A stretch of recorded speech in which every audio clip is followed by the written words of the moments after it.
बहुत समय पहले की बात है। एक छोटे से गांव में रामू नाम का एक किसान रहता था। गांव में रामू की एक छोटी सी ज़मीन थी जिस पर वह खेती किया करता था। उसकी ज़िंदगी का एक ही सपना था कि वह अच्छी फसल लगाए और अच्छा मुनाफा कमाए, जिससे वह अपने परिवार के सारे सपने पूरे कर सके।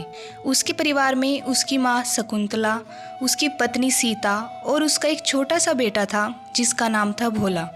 रामू बहुत मेहनती था। वह सूर्योदय से पहले उठता और अपने खेतों में जाता। उसकी मेहनत और लगन के बावजूद उसकी फसलें अक्सर अच्छी नहीं होती थी, क्योंकि उसके पास ना तो अच्छे बीज थे और ना ही सिंचाई के पर्याप्त साधन। फसलों की सिंचाई के लिए रामू को ज़्यादातर बारिश पर ही निर्भर रहना पड़ता था।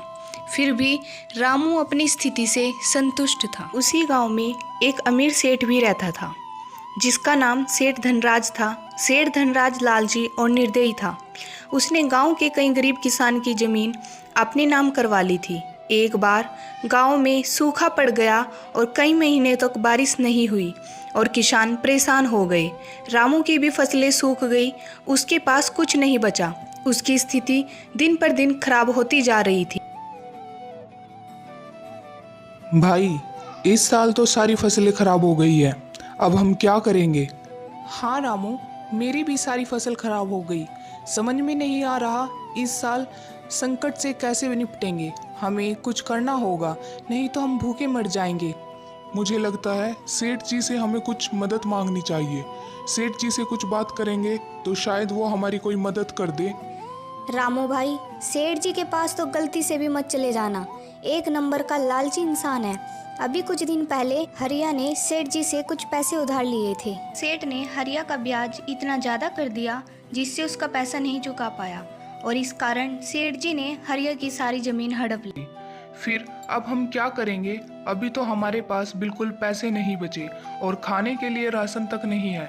अभी तो सेठ जी ही है, बाद में सब कुछ देख लेंगे। देखो रामू, मेरा मकसद था तुम्हें सतर्क करना, आगे तुम्हारी मर्जी। मुझे लगता है हमें एकजुट होकर गांव की पंचायत से मिलकर बात करनी चाहिए। शायद वे कोई उपाय निकाल सके। ठीक है, तो हम कल सुबह ही सब मिलकर पंचायत के पास चलेंगे। हमें सरकार की योजनाओं के बारे में भी पता करना चाहिए। हो सकता है हमें कोई राहत मिल जाए। अगले दिन सभी किसान भाई मिलकर पंचायत पहुंचते हैं, मगर वहां पता चलता है कि अभी जमींदार साहब गांव में नहीं हैं। तो अभी 1 महीने तक गांव में कोई पंचायत नहीं हो सकती। यह सुनकर सभी किसान भाई निराश होकर अपने घर वापस आ जाते हैं।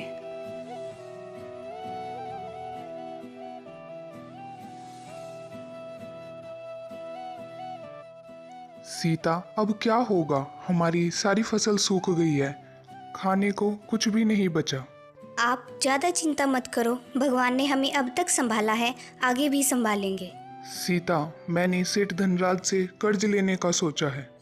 शायद वो ही हमारी मदद कर सके, लेकिन मुझे डर है कि उनकी शर्तें बहुत कठोर होंगी।